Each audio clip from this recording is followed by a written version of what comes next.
అందరికీ నమస్కారం. అండాళ్ వాక్స్కి స్వాగతం. నేను సత్యనారాయణ గన్నవరపు. ఈరోజు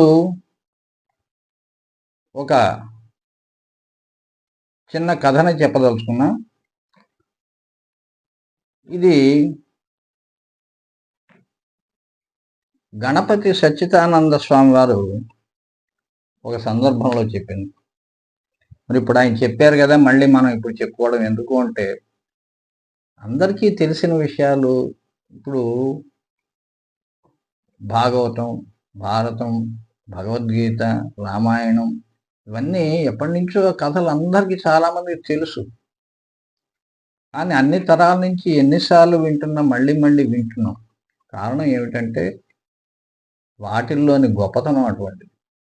అవి మన జీవన మార్గాన్ని సూచిస్తాయి,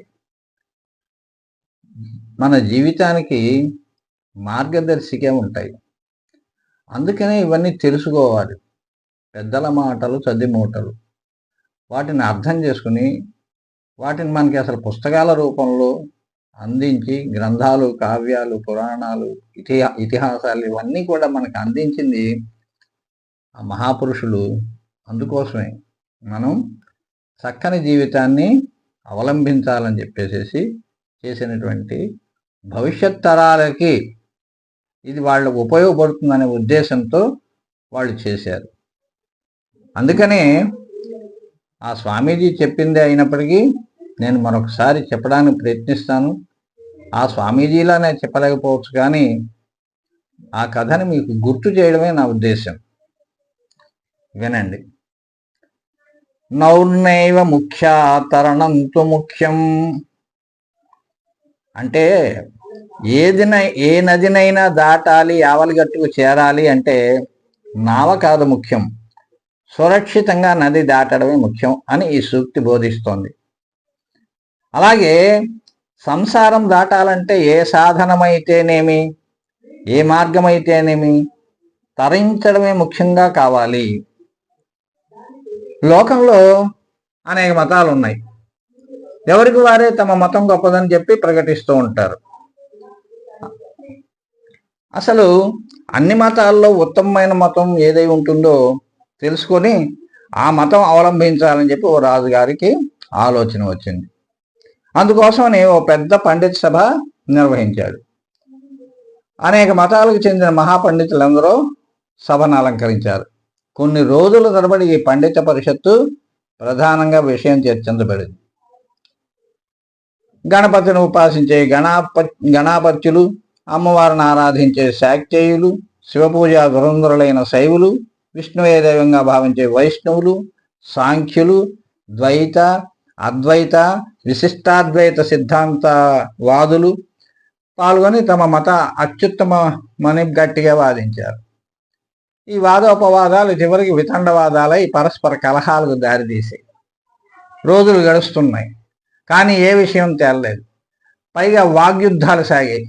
రోజులు, నెలలు, చివరికి ఒక సంవత్సరం అయింది. ప్రయోజనం శూన్యం. ఇలా జరుగుతుండగా ఒకనాడు ఒక వృద్ధుడు రాజుగారిని చూడడానికి వచ్చాడు. ఆయన మంచి పండితుడు వర్చస్సుతో వెలిగిపోతున్నాడు. రాజు ఆ వృద్ధుడిని సగౌరవంగా ఆహ్వానించాడు. స్వామి, మీరెవరు? బ్రాహ్మణులా గోచరిస్తున్నారు. సభలో ఎన్నడూ చూడలేదు మిమ్మల్ని. నా సందేహాన్ని ఈ సభలో ఏ పండితులు తీర్చలేకపోయారు. పైగా విషయాన్ని జటిలం చేసి వితండవాదాల్లోకి దిగారు. నాకు ముక్తిని ప్రసాదించే మతం ఏదో మీరు సెలవిస్తే ఆ ఉత్తమోత్తమ మతాన్ని నేను స్వీకరిస్తాను, అనుగ్రహించండి అంటూ ప్రాధేయపడ్డాడు. ఆ వృద్ధ పండితుడు రాజుగారు చెప్పిందంతా విన్నాడు. అయితే రాజా, నీకు ఉత్తమ మతాన్ని, ముక్తి మార్గాన్ని ఖండితంగా చెప్తాను. నేను చెప్పినట్లు చెయ్యి. మన దగ్గరలో నది ఉంది కదా, ఆ నదిని దాటి ఆవలిగట్టుకు వెళదాం పద. ఆవలిగట్టున ఒక ఔదంబర వృక్షం అంటే మేడి చెట్టు ఉంది. ఆ చెట్టు కింద కూర్చుని నీకు ఉపదేశం చేస్తాను అన్నాడు వృద్ధుడు రాజుతో. సరే స్వామి, అంతకంటే మహాభాగ్యం అని రాజు వృద్ధుడితో కలిసి బయలుదేరాడు. వృద్ధ పండితుడు, రాజు ఇద్దరు నది వద్దకు చేరుకున్నారు. ఇక నది దాటాలంతే. అక్కడ చాలా పడవలు ఉన్నాయి, దాటేవాళ్ళు దాటిపోతూనే ఉన్నారు. ఈ పండితుడు మాత్రం ఏవో వంకలు పెడుతున్నాడు. ఈ పడవ రంగు బాగుండలేదు, ఆ పడవ చూస్తే చెక్కలు ఊడిపోతున్నాయి, ఇంకో పడవ ఎక్కాలంటే ఆ పడవ నావికుడు నచ్చలేదు, ఇలా చూడబోతే ఇది చూడబోతే చిన్న పడవ అంటూ ఏదో ఒక రకంగా లోపాలు చెబుతున్నాడు. ఎంతసేపటికి తెవలడం లేదు. అప్పటికే చాలా సమయం గడిచిపోయింది. రాజు సహనం కోల్పోయాడు. ఒళ్ళు మండిపోయింది. ఇక మర్యాద కూడా పాటించకుండా, ఏం ముసలాయన, ఏమిటి చేదస్తం, నది దాటడానికి ఏ పడవ అయితేనేమయ్యా, దాటడం ముఖ్యం గాని అని కోపంగా అన్నాడు రాజు. వెంటనే వృద్ధుడు, చాలా బాగుంది రాజా, నీకు ఇంకా ఉపదేశం అక్కర్లేదు, ఆ ఉపదేశం ఇక్కడే అయిపోయింది చాలు అన్నాడు. ఇంతకు ఆ వృద్ధ పండితుడు ఎవరో కాదు, సాక్షాత్తు దత్తాత్రేయ స్వామి ఆ రూపంలో వచ్చి రాజు కళ్ళు తెరిపించాడు. ఓ వెర్రి రాజా, నోరు అయిన ముఖ్య తరుణంతో ముఖ్యం అంటే ఏమిటో తెలుసా? నది దాటడం కావాల్సింది ఈ మాట నీ అంతటి నీవే అన్నావుగా.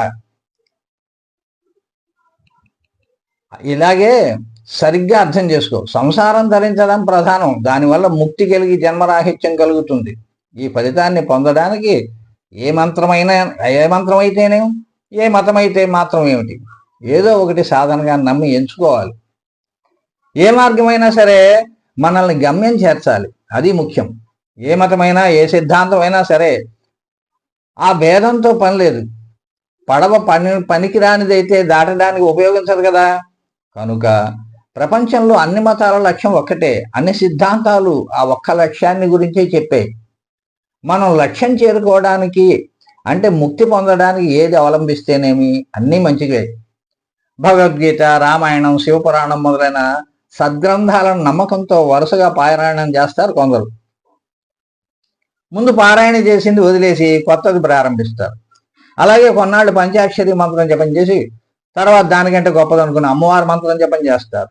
ఇలా ఎవరేం చెబితే అది చేస్తే ఏది సంపూర్ణం కాదు, ఫలితం కూడా దానికి తగ్గట్లే ఉంటుంది. ఇలా సమయాన్ని వృధా చేసుకోవడం మంచిది కాదు.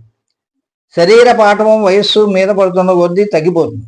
కనుక శక్తి ఉన్నప్పుడే జాగ్రత్త పడి కాలం వృధా చేసుకోకుండా పట్టుదలతో తరుణోపాయమైన మతాన్నో మంత్రాన్నో తత్వాన్నో విశ్వసించి గట్టిగా అనుష్ఠానం చేయాలి అంటూ ఉపదేశించారు దత్తగురు.